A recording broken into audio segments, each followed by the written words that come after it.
Sain UU, tasain UU, yang artinya halo Robahaners dimanapun kalian berada, bagaimana kabarnya? Kembali lagi bersama saya John, still in house. Bagaimana jadinya jika seorang pembunuh bayaran profesional yang harusnya membunuh target malah melindungi target itu sendiri? Itulah sedikit premis dari film berjudul The Hunter's Prayer tahun 2017.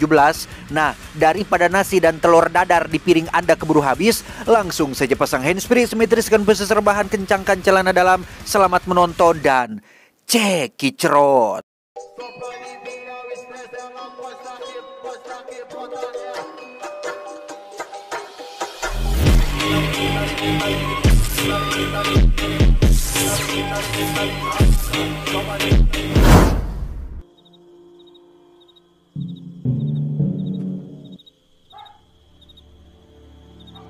Cerita diawali dengan memperlihatkan kediaman seorang konglomerat bernama Martin Hatto tengah bersantai dengan sang istri sambil menonton acara TV kesukaannya.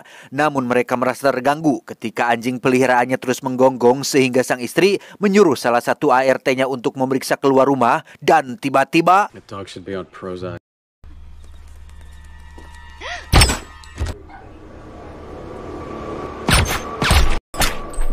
ya, muncullah seorang pria asing bernama Mezer yang tanpa belas kasihan menghabisi seluruh anggota keluarga Hatto. Entah apa motif dibalik ini semua, namun dilihat dari cara dia bekerja, bisa dipastikan jika si Mezer ini adalah seorang pembunuh bayaran profesional.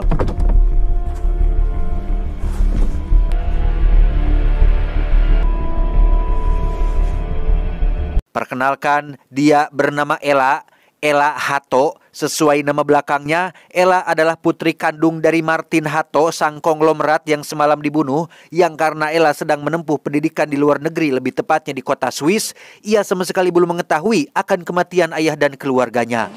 It's nice, but still. Tonight? Yang menarik adalah seandainya pun Ella tahu Martin ayahnya sudah mati, sepertinya Ella justru akan bersyukur dan berterima kasih karena semenjak kematian ibundanya, Ella sangat membenci ayahnya gara-gara kelakuannya yang langsung kawin lagi 2 jam setelah upacara pemakaman. Sehingga ya begitulah, Ella sebenarnya tidak terlalu peduli terhadap apa yang terjadi pada ayah dan ibu tirinya. Sejenak kita tinggalkan dulu Ella dan beralih kepada sosok pembunuh bayaran lain bernama Lucas. Bukan sebagai fighter tapi lebih ke assassin.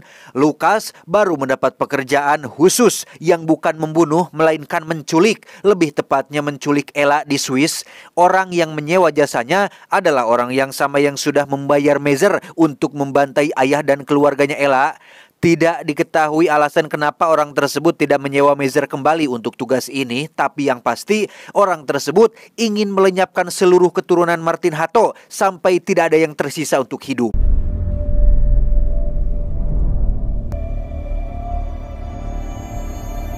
Ella yang saat itu sedang berada di asrama diam-diam pergi keluar untuk menemui pacarnya di sebuah bar, di mana Ella tidak sadar jika pergerakannya sedang diawasi oleh Lucas yang terus mengikutinya dari belakang.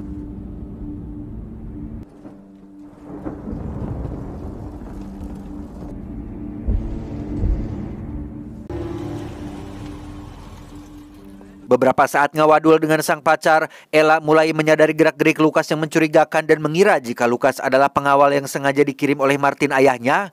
Risih terus diawasi, Ella pun memutuskan untuk langsung pergi tanpa sadar jika selain Lucas, ada pembunuh lain yang sedang mengincarnya dari belakang sehingga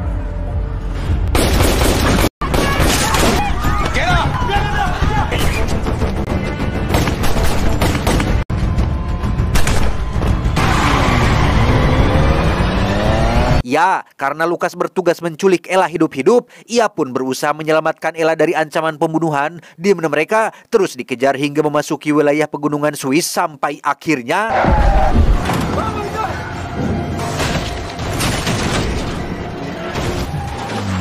ketika Lucas turun dari mobil dan sedang memastikan kematian si pengejar, Ella dan kabogohnya pun buru-buru kabur keluar dari mobil tersebut karena menganggap jika Lucas adalah orang asing yang belum bisa dipercaya.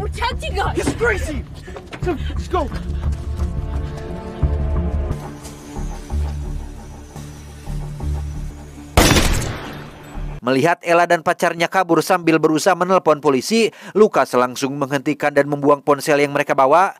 Mendengar ada suara mobil yang mendekat, Lukas menyuruh Ella dan pacarnya untuk segera bersembunyi di semak-semak karena kemungkinan besar para pembunuh masih berusaha mencarinya. That's insane.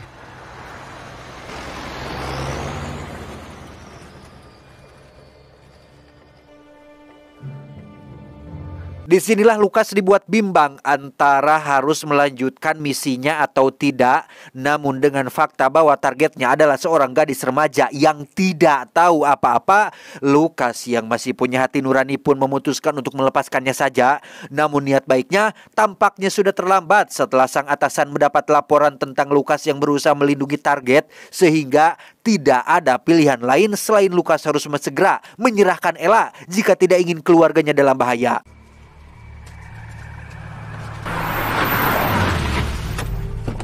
Get in. Ella, don't do it. You need to get in. Dirasa cukup aman, Lukas langsung membawa Ella masuk ke dalam mobil dan meninggalkan pacarnya begitu saja. Beberapa meter melaju, Lukas melipir untuk mencuri mobil lain karena mobilnya sudah rusak parah. Setelah mencuri salah satu mobil yang terparkir di sana, ia langsung meringkus dan memasukkan Ella ke dalam bagasi agar bisa melewati pos perbatasan negara Prancis dengan aman. What? Oh. Yeah, I love to talk. Oh, wait a minute. Perlu diketahui, Ella ini sebenarnya mengidap klaustrofobia atau suatu kondisi ketika penderitanya mengalami kecemasan berlebih saat berada dalam ruang sempit. Sehingga dengan kondisinya saat ini, Ella mau tidak mau harus berusaha melawan penyakitnya sampai mereka berhasil melewati pos perbatasan.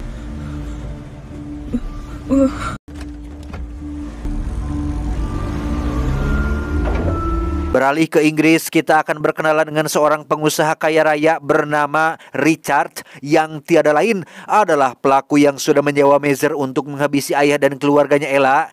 Motifnya sudah jelas, cuan. Apalagi atuh kalau bukan cuan. Selain cuan, Richard juga sangat membenci sosok Martin yang sudah kepalang mengetahui bisnis ilegalnya dan berpotensi melaporkannya ke pihak kepolisian. Do you feel that's good? I'll keep practicing, sir. Tak sendiri, Martin juga bersekongkol dengan seorang oknum FBI bernama Yuli. Ini pematuknya. Mereka berhasil mendapat informasi terkait Martin yang sudah mengamankan seluruh uang tabungannya dengan cara memindahkan semua uang itu ke akun rekening yang lain. Find the girl. Find Lucas. I'll do what I can. I don't think you understand. I will not be made a fool of. Kembali ke Lukas yang sudah tiba di Prancis dan memasuki sebuah rumah. Sementara Ella masih ngarengkol di dalam bagasi, Lukas menelepon Richard untuk menanyakan terkait istri dan anaknya yang tak tahu apa-apa, malah kebawa-bawa ke dalam masalah yang ini. Teresa is still a good-looking woman. Congratulations. I'm guessing Ella Hatto reminded you of your daughter. Mendengar jawaban dari Richard, Lukas segera mengeluarkan Ella dari bagasi dan membawanya ke dalam rumah untuk diamankan. Alih-alih izin pergi ke kamar mandi, Ella justru malah menelpon polisi berharap mereka bisa membantu. Tapi tebak, siapa orang yang mengangkat teleponnya? Hello? Who's this? I'm trying to reach my dad. Martin Hatto? I'm afraid I can't do that. Ya, itu adalah Yuli, oknum agen FBI yang masih satu komplotan dengan Richard. Karena Ella masih muda dan polos, ia pun percaya begitu saja saat Yuli menceritakan tentang sosok Lukas. Pria yang sedang bersamanya saat ini adalah pembunuh bayaran paling kejam yang tidak punya hati nurani.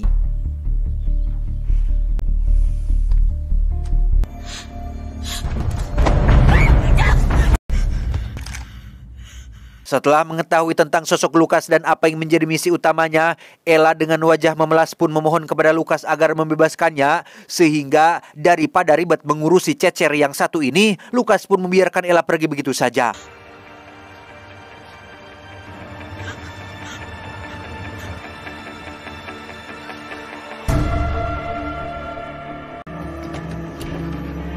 Beberapa saat berlalu, Lukas menemukan Ella sedang berada di telepon umum. Disinilah Lukas memberitahu Ella tentang keluarganya yang sudah mati. Lukas juga menjelaskan jika dirinya juga adalah seorang pembunuh bayaran yang bertugas menculik Ella, hanya menculik Ella.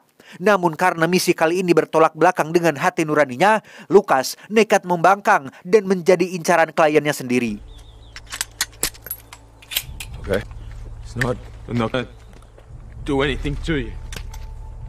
Setelah mendengar semua penjelasannya, Ella akhirnya mau mengerti dan mau berjuang bersama Lucas untuk melawan para penjahat. Namun sebelum itu, mereka pergi ke salah satu Alfamart untuk membeli sedikit makanan pengganjal perut yang ketika Lucas sedang meminum teh botol kesukaannya, tiba-tiba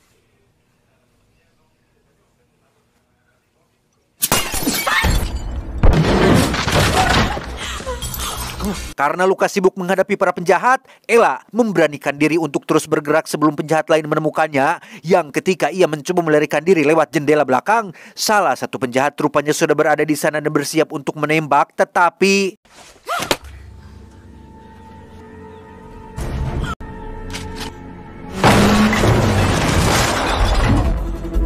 beruntung Lucas datang tepat waktu dan berhasil membawa Ella pergi dari sana. Beberapa kilometer mengemudi, Lucas tiba-tiba menghentikan mobilnya tengah jalan dan meminta Ella untuk menggantikannya menyetir sebentar.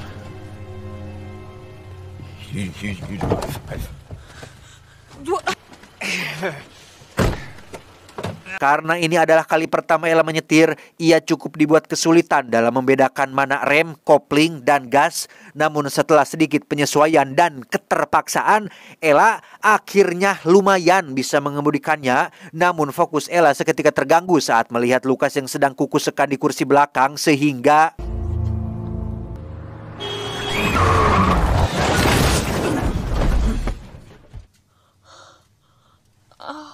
karena mobil yang mereka kendarai tak bisa lagi digunakan, Lucas dan Ella kali ini melanjutkan perjalanan dengan menggunakan kereta api. Namun sebelum berangkat, Lucas menyempatkan diri menelepon keluarganya untuk memastikan jika mereka dalam kondisi baik-baik saja.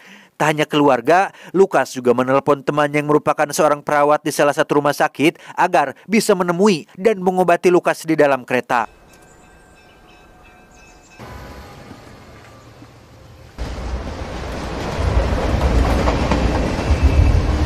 Dan inilah Dani, seorang perawat sekaligus teman baik Lucas yang sering membantunya saat mengalami luka serius. Selesai mengobatinya, Dani menghampiri Ella dan menyarankan agar ia jangan terlalu percaya dengan Lucas karena menurutnya Lucas hanya seorang pecandu dan pemabuk berat yang tidak mungkin menolong Ella sampai segitunya. Bahkan jika Dani berada di posisi Ella saat ini, ia akan turun di stasiun berikutnya dan lari sejauh mungkin.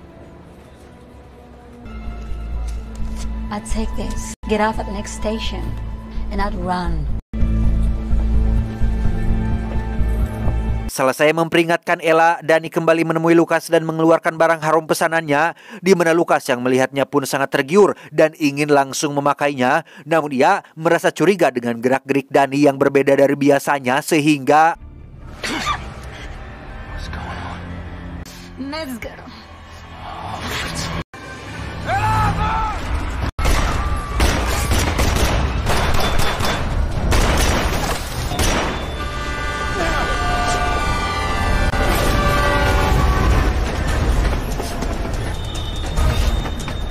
lolos dari kejaran Mazer, Lucas membawa Ella ke sebuah dermaga dan menaiki kapal yang menuju ke kota Leeds di Inggris, di mana dalam kapal itulah Ella sempat mempelajari cara memakai senjata dari Lucas untuk berjaga-jaga kalau-kalau nanti ada lagi musuh yang berusaha menghabisinya. Pull that back. That point.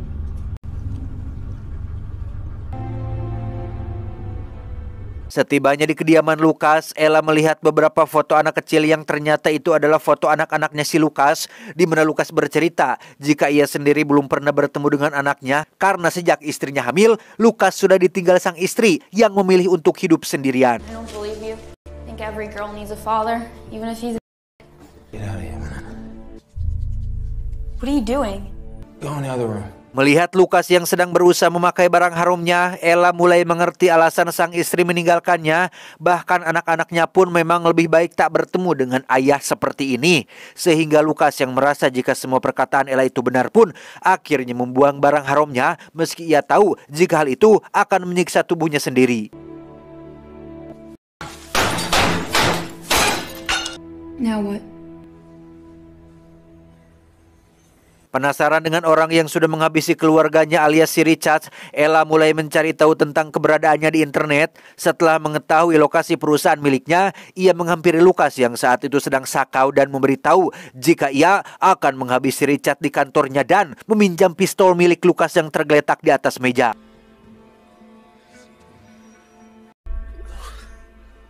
I want you to kill him. Put it down. Bermodalkan nyali besar dan pistol yang sama sekali belum pernah ia gunakan, Ella langsung tancap gas menuju kantornya si Richard. Tiba di sana, ia secara kebetulan langsung bertemu dengan Richard dan langsung menodongkan pistolnya, tetapi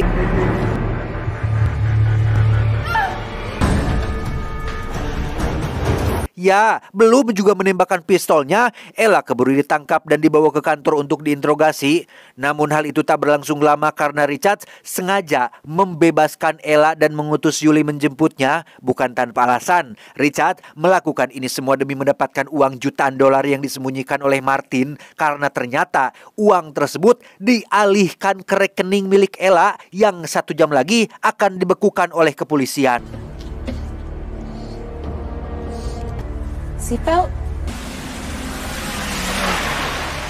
Dalam perjalanan ke bandara, Yuli terus mengajukan pertanyaan demi pertanyaan terkait rekening bank milik Ella yang ada di Swiss dengan dalih kepentingan penyelidikan terkait kasus pembunuhan Martin ayahnya. Yuli juga meminta Ella untuk mengisi sebuah formulir yang mengharuskannya mengisi beberapa data pribadi, termasuk mengisi username, bank, dan PIN rekening miliknya. Everything all right? Just a few minutes. It's right up ahead. Right. Disinilah Ella mulai curiga saat Yuli berbohong dan mengatakan jika sebentar lagi mereka akan tiba di bandara. Padahal jelas-jelas bandara yang mereka tuju sudah terlewat. Sehingga Yuli akhirnya jujur bahwa ia masih satu komplotan dengan Richard dan langsung membawa Ella ke suatu tempat di mana Mazer sudah menunggu kedatangannya.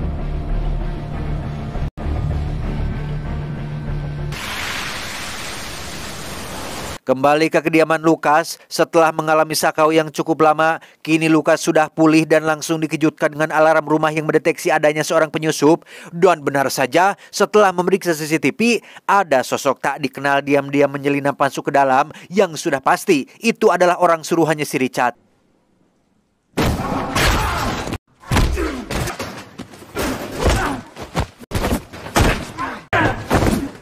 Beres menghabisi si penyusup, Lucas begitu terkejut saat melihat Dani sudah ngajanteng sambil menodongkan pistol.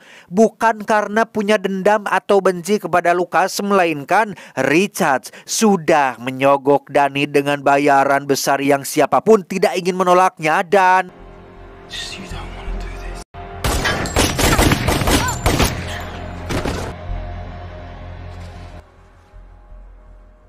sementara Lucas bergegas untuk mencari keberadaan Ella, Mazer dan Yuli baru tiba di rumah Richard dan membawa Ella ke ruang bawah tanah untuk diinterogasi. Namun karena Ella tak kunjung buka mulut, Yuli terpaksa harus menghubungi Richard yang saat ini sedang menyambut tamu penting di acara pestanya. Thanks. She's stalling. She's just trying to stay alive. Wait there, I'm going to deal with this myself. Singkat cerita, tibalah Lucas di kediaman Richard dan sudah berada di depan pintu gerbang. Menggunakan pistol yang disembunyikan dalam saku jaketnya, Lucas mengancam si penjaga untuk segera membukakan pintu. Sadar jika orang yang ada di hadapannya adalah sosok Lucas alias pembunuh terbaik di kalangan para mafia, si penjaga pun tak punya pilihan lain selain membukakan pintunya. Tetapi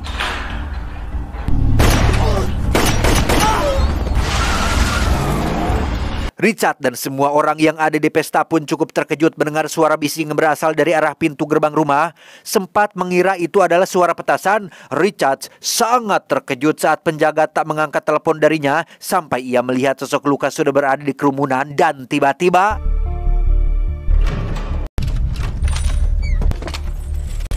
Lucas.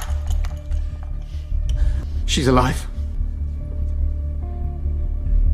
They have her in the basement.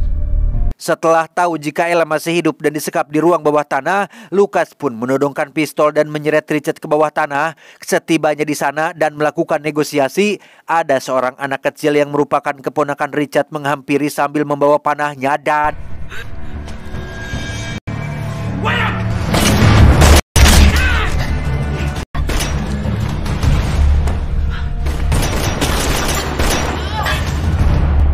Di tengah kondisi yang sudah kacau, Ella sebisa mungkin bersembunyi dari kejaran Major yang berusaha menghabisinya.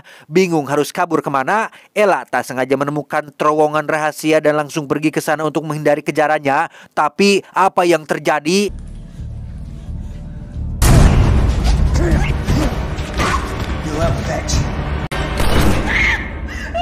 Ya, Major berhasil menembak bahu Ella yang membuatnya jatuh terkapar, di mana Lucas yang melihat pun langsung nyerenteng menyerang Major, tetapi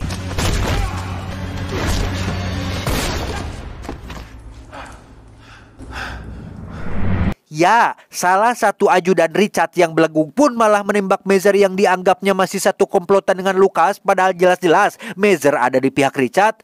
Dengan luka yang dialaminya saat ini, mustahil rasanya bagi Lucas untuk melakukan perlawanan. Namun ketika si ajudan akan menarik pelatuknya, tiba-tiba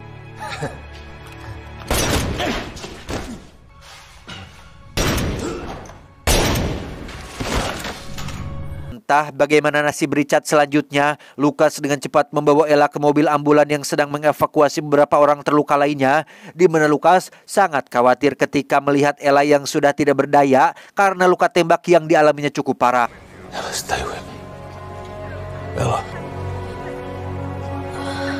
Excuse me. It's all right. Beberapa bulan semenjak kejadian itu, Ella diketahui tinggal bersama dengan bibi dan sepupunya di Amerika. Meskipun ayah dan ibunya sudah tiada, Ella tetap bisa bahagia tinggal di sana. Sementara untuk Lucas, kini ia sudah sembuh dari kecanduannya berkat saran yang sempat Ella berikan, sehingga Lucas memberanikan diri untuk menemui istri dan anak-anaknya dengan harapan bisa menerima Lucas lagi sebagai ayah dan pemimpin dan penopang keluarga dan pengenapkah yang untuk keluarganya mereka nyeh nyoh nyoh.